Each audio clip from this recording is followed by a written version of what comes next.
ఆత్మావలోకన కార్యక్రమానికి స్వాగతం, సుస్వాగతం. వెల్కమ్ టు అవర్ ఛానల్ ఆత్మావలోకనం. యథావిధిగా ఆత్మావలోకనంలో మనం ఒక మంచి మాటను కానీ, ఆలోచింపచేసే మాటను కానీ, అవసరమైన మాటను కానీ గుర్తు చేసుకుంటూ ఉంటాం. ఎందుకంటే సమాజంలో జరుగుతున్నటువంటి ఒక ఎక్కువ జరిగే అంశాన్ని మనం గుర్తు చేసుకుంటున్నాం. ఇది అనుసరించవచ్చా, అనుసరించకూడదా, దాని ప్రభావం మనకు ఎలా ఉంటుంది అని మనకందరికీ అనిపిస్తూనే ఉంటుంది. కానీ దాన్ని మనము నలుగురికి మరీ తిరిగి గుర్తు చేసుకోవడానికి వీలుగా ఆత్మావలోకనంలో దాన్ని టాపిక్గా ఎంచుకుంటూ ఉంటాం. ఈరోజు మన టాపిక్ ఆహారము మనకు ఒక పవిత్రమైనటువంటి ఎనర్జెటిక్గా మారేటువంటి శక్తివంతమైనది. దాన్ని మనము ఎంత భద్రంగా వాడుకోవాలి, ఎలా ఉపయోగించుకోవాలి అనేది ఈరోజు మనం గుర్తు చేసుకుందాం. ఎందుకంటే సొసైటీలో ఈరోజు ప్రతి చోట రెస్టారెంట్స్, రోడ్డు పక్కనటువంటి ఎన్నో రకమైనటువంటి బండ్లు కానీ, లేదు చిన్న చిన్న హోటల్స్ కానీ ఎన్నో వచ్చాయి. కానీ దానిలో ఇదివరకు అనిపించేది కాదు. ఏమంటే ఎవరికి నచ్చినది వాళ్ళు తీసుకోవడం, తినడం జరుగుతూ ఉండేది. అది ఒక బిజినెస్గా మాత్రమే ఉండేది. కానీ దాన్ని విష పదార్థాలుగా మారేట్టుగా ఉపయోగించి అది సమాజంలో ఉండేటువంటి ఎక్కువగా ఉపయోగించే వ్యక్తులకు హానికరంగా మారుతూ ఉంది. దాన్ని మనము జాగ్రత్తగా ఉపయోగించుకోవాల్సిన అవసరం ఈ రోజుల్లో ఏర్పడింది. ఎందుకంటున్నానంటే ఫ్రీక్వెంట్గా ఈ మధ్య న్యూసుల్లో ఈ ఫుడ్ కోర్ట్స్ మీద కానీ, హోటల్స్ మీద కానీ నిఘా వేయడం, దాన్ని గమనించడం చూస్తూ ఉంటే న్యూసుల్లో చెప్పేది ఏంటి అంటే నూనెల్ని డబుల్ సారీ, ట్రిపుల్ సారీ వాడడము, పైకి రంగుగా అట్రాక్టివ్గా కనపడము, కానీ దాని వెనక అన్ని లోతులు ఉన్నాయి. ఏంటంటే హార్మ్ఫుల్ నేచర్ ఉంది. ఎందుకంటే వాటిల్లో ఉపయోగించే పదార్థాలు కానీ, అవి కుళ్ళిన పదార్థాలు, పాత అంటే వాడిన ఉపయోగించిన వస్తువుల్ని కానీ, లేదు పనికిరాని వస్తువుల్ని, మనకు రూపం ఉండదు. దాంట్లో వాడేస్తే మనకేం వాడారనేది మనకు తెలీదు. కాబట్టి ఆ ఇంగ్రీడియంట్స్లో కూడా లోపాలు ఉన్నాయి. కూరగాయలు కానీ, లేదు వేరే వస్తువులు కానీ అన్నీ పాడైపోయిన వస్తువులను వాడుతున్నారు. నూనెను ట్రిపుల్ సారి మరిగించినట్లయితే దాంట్లో నుంచి కార్బన్ అనేది ప్రొడ్యూస్ అవుతుంది. అది మనుషులకు చాలా హార్మ్ఫుల్. అది మనకు తెలీదు వాళ్ళు ఎలా వాడుతున్నారు అని. సగం ఇది పోస్తారు, సగం మనకు కనపడేట్టు పోస్తుంటారు.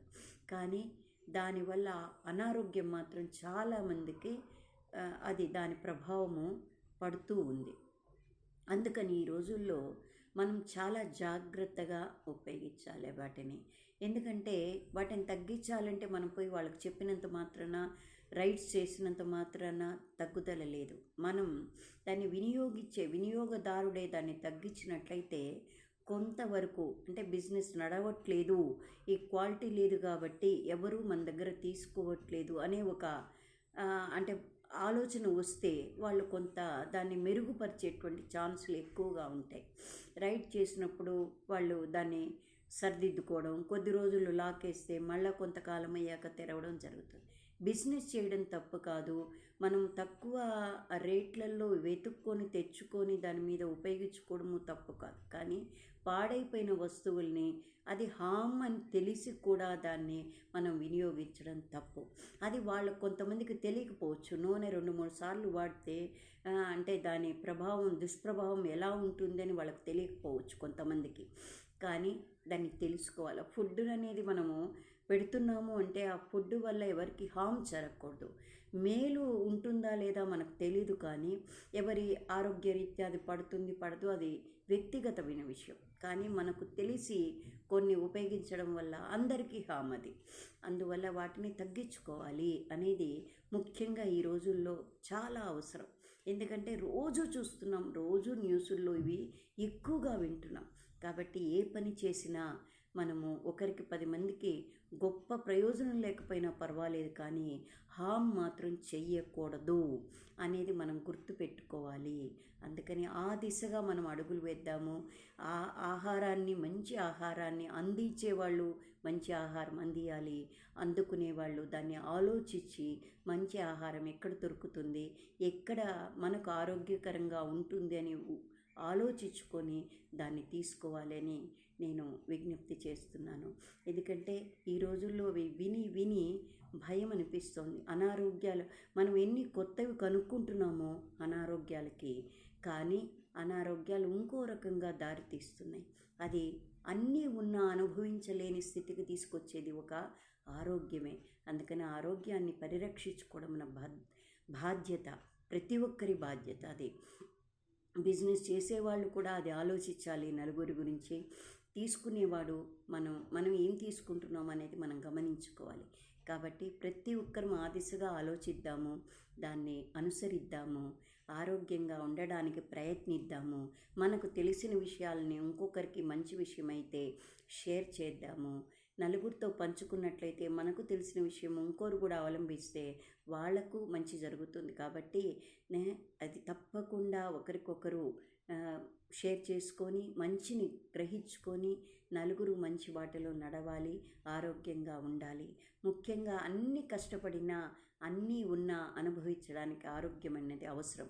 ఆ ఆరోగ్యం ఉండాలంటే ఆహారం అనేది మంచి ఆహారం అందుకోవాల్సి ఉంటుంది. కాబట్టి తప్పకుండా దాన్ని పదే పదే గుర్తు చేసుకుందాము.